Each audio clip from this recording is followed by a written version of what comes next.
Je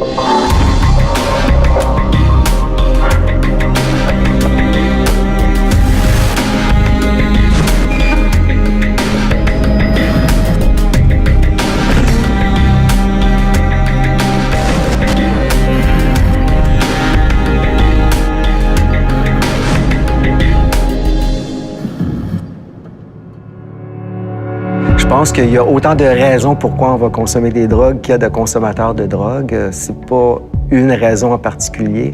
Ça dépend dans ta vie. Des fois, c'est un idéal que tu as, aussi con qu'un idéal ou un malheur que tu veux, quelque chose que tu veux geler ou un besoin extrême, besoin de dépasser ses limites. Des fois, on ne sait pas comment.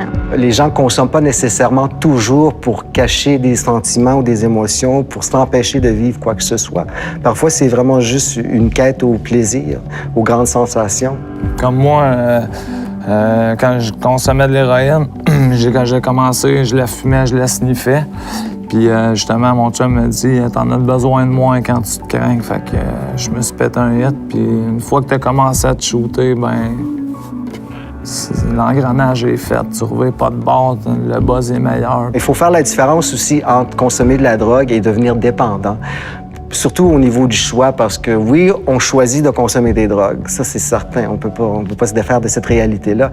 Mais par contre, on n'a jamais choisi de devenir dépendant. Quand tu consommes des opiacés, à longue que tu consommes, tu tombes malade. Tu as besoin de ta dose pour être capable de fonctionner. Parce que direct quand tu te lèves le matin, t'as de l'air d'un zombie sans être maquillé. Tu pourrais pas jouer dans Walking Dead, là.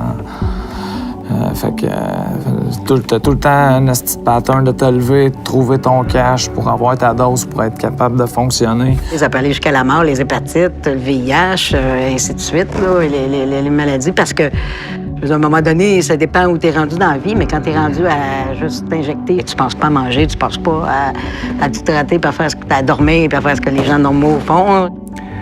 Au niveau des modes de consommation, c'est certain que l'injection, c'est la plus sérieuse, c'est aussi la plus dangereuse parce que c'est quand même une intrusion dans l'intégrité du corps. Dans les études qu'on a faites au Québec depuis les 20 dernières années, actuellement, ce qu'on voit, c'est que autour de 15 des usagers de drogue par injection sont infectés par le VIH, mais jusqu'aux 2/3 de ces personnes-là ont le virus de l'hépatite C. Quand tu commences à t'injecter, tu ne sais pas si tu vas le faire pendant 2 mois ou tu vas le faire pendant 20 ans. Mais qu'importe le temps que tu vas le faire, essaie d'avoir au moins les bonnes pratiques et d'éviter les conséquences négatives à la longue. Donc, d'avoir pas trop de conséquences quand tu vas avoir arrêté.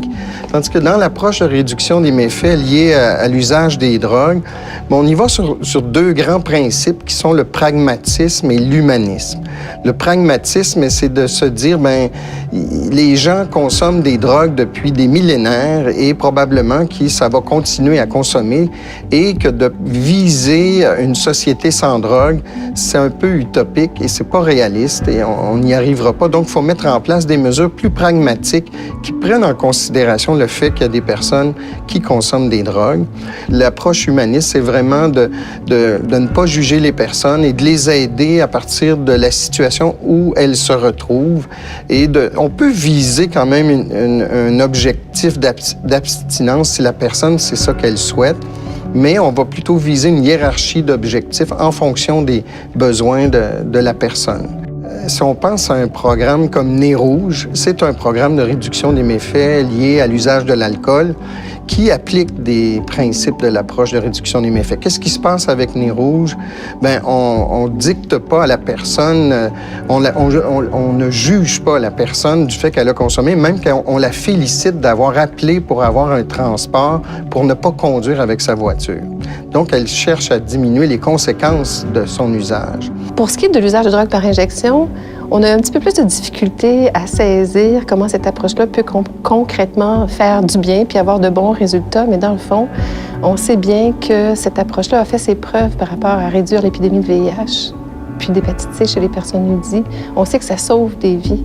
Donc, ce qu'on veut, c'est pas nécessairement empêcher les gens de consommer, mais on veut leur offrir des alternatives pour se garder en santé, L'approche de réduction des méfaits commence à s'intégrer dans le monde policier, mais il faut dire qu'on est au tout début de cette démarche-là. Il y a un comité provincial qui est établi parce que justement, on voyait que sur le terrain, il y avait des problèmes d'arrimage entre les organismes de réduction des méfaits et les policiers. Pour les policiers, les méfaits, c'est un peu ce qui vient des actes de déviance par rapport à la loi, par rapport souvent aux réglementations qui encadrent le bon ordre. Parce que une grande partie des gros problèmes qu'on vit en société vient du fait que des drogues, c'est illégal. Donc, une personne qui prend de la drogue est en effet un criminel.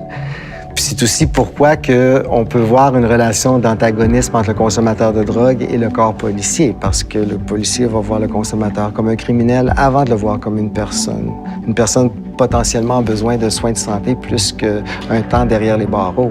En fait, ça prend beaucoup d'ouverture parce que, dans le fond, ces organismes-là les assistent, en guillemets, dans leur consommation de stupéfiants et de drogues illicites. Donc, pour un policier, il faut comprendre que ça ne fonctionne pas là, pour nous, dans notre mission de faire respecter les lois et l'ordre, d'envoyer les gens vers des groupes communautaires pour les assister dans leur consommation de stupéfiants. Il y a 15 ans, c'était très particulier. Alors, on pourrait croire que ces programmes-là font juste la promotion de la consommation, mais c'est loin d'être le cas.